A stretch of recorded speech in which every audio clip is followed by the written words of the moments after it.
Today's word is stupendous. You need some encouragement. We really, really love listening to you guys. You need some inspiration. Love your podcast. Wonderfully inspiring as I think about my marriage. Stupendous marriage encouragement. You're listening to the Stupendous Marriage Show. Hey there, welcome to the Stupendous Marriage Show. I'm Stu Gray. Hey, I'm Lisa Gray. This is a show where we answer your marriage questions and you send them our way on air at stupendousmarriage.com. That's the email. You can also text them 615-592-1060 or the big blue button at stupendousmarriage.com. Yes, it is still there after many years, the big blue button. It's not as big as it used to be. It looks different. Yes, that's for sure. That's okay. So, you just posted an article on our Facebook page last night that I thought was really interesting, talking about divorce rates actually decreasing. Yeah, Shanti Feldhahn is a marriage researcher, and she has written several books. There was a For Wives Only and a For Husbands Only that's book. right. Those were hers. And also she did the good news about marriage, talking about how we've got this notion in our culture, in our society, that the divorce rate has always been 50%, and if not worse, and it's just as bad in faith circles.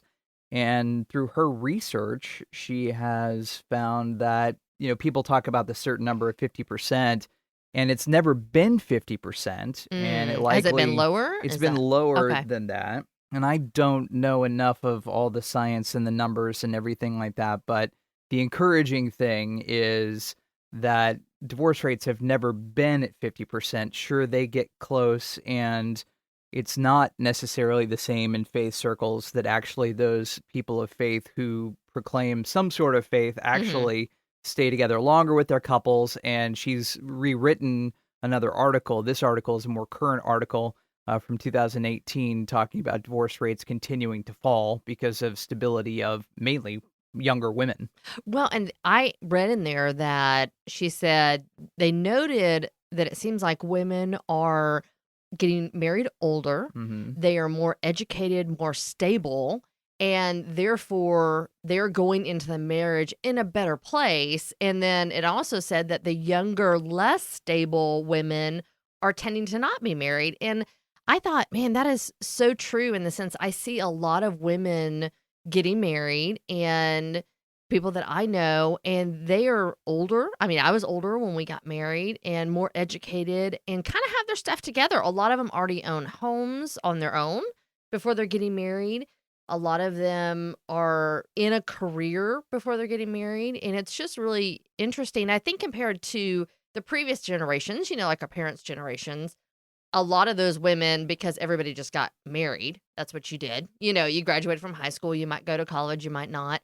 You found a man, got married, and had babies. I mean, and so it's so interesting generation to generation to see how much it's changed, that so many women are not really pursuing marriage kind of until they establish themselves a little bit, which I think is so brilliant. And I don't know if this is true or not, but since you're talking about women, I don't know.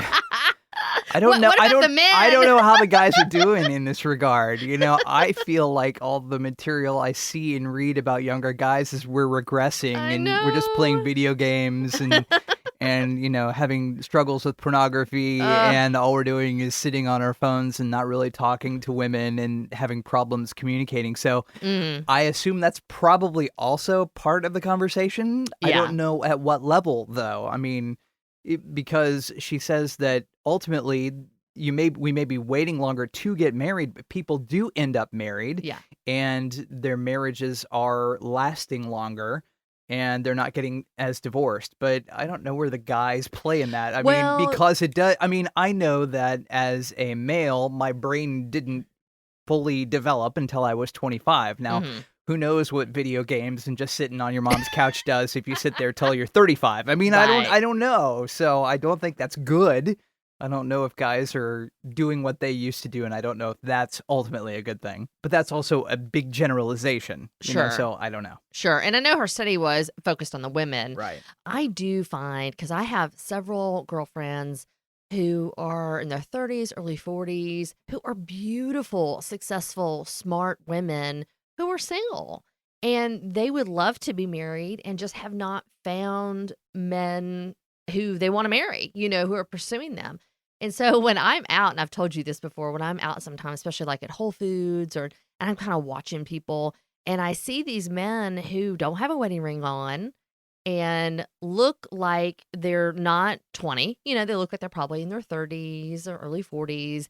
I just want to go over and kick him in the butt. I honestly do. Like, or at least I want to go over and go, excuse me, I'm not coming to hit on you. I just want to know, what is the deal, dude? Like, why are you not pursuing these beautiful women that I know? I mean, I just know so many beautiful women, and not just beautiful like looks, but just who really are great people who want to be married. And it seems like there's not a lot of men out there looking as well. And it may just be my little bubble, but I really do want to go over and check them out sometimes. But I don't. It'd be really interesting to find out, you know what I mean, and really research that. But we'll post to Shanti's books and this article in the show notes for this show, and we'll get to our email coming up next.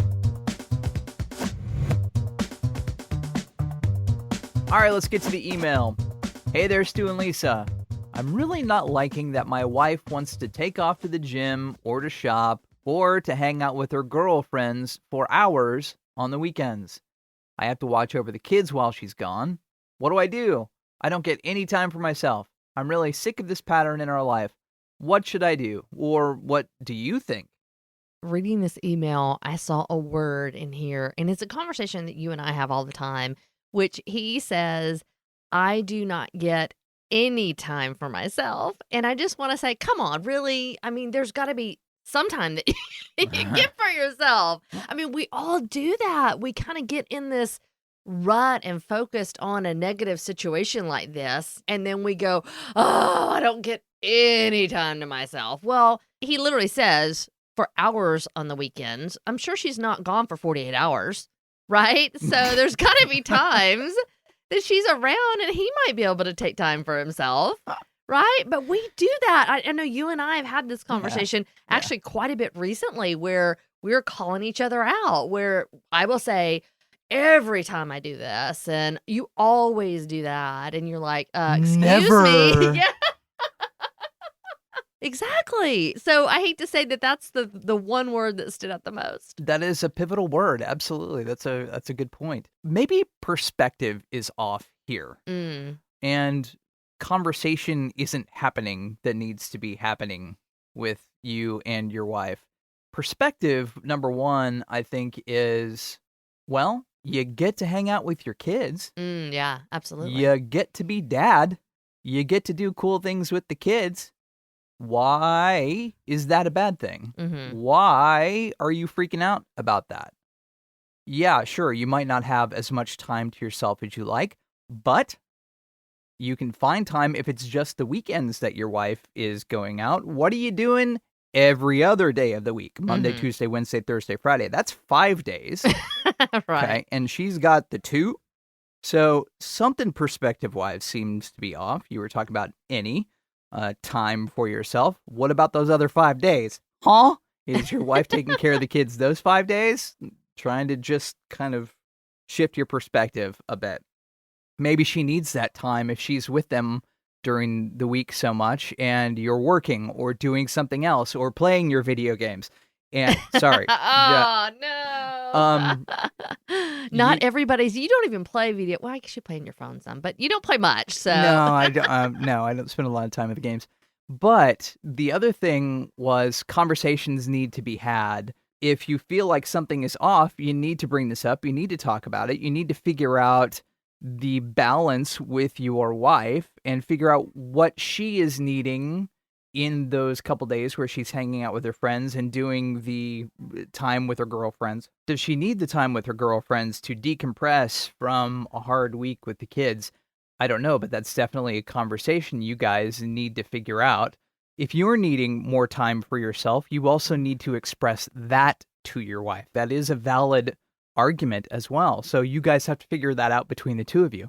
I think most people that are married would say that one of the biggest things that you have to figure out when you're getting married is balance, because you don't want your whole world to revolve around your spouse and your kids, right? We all need to also take time for ourselves, do self-care, and really focus on being the best us we can be.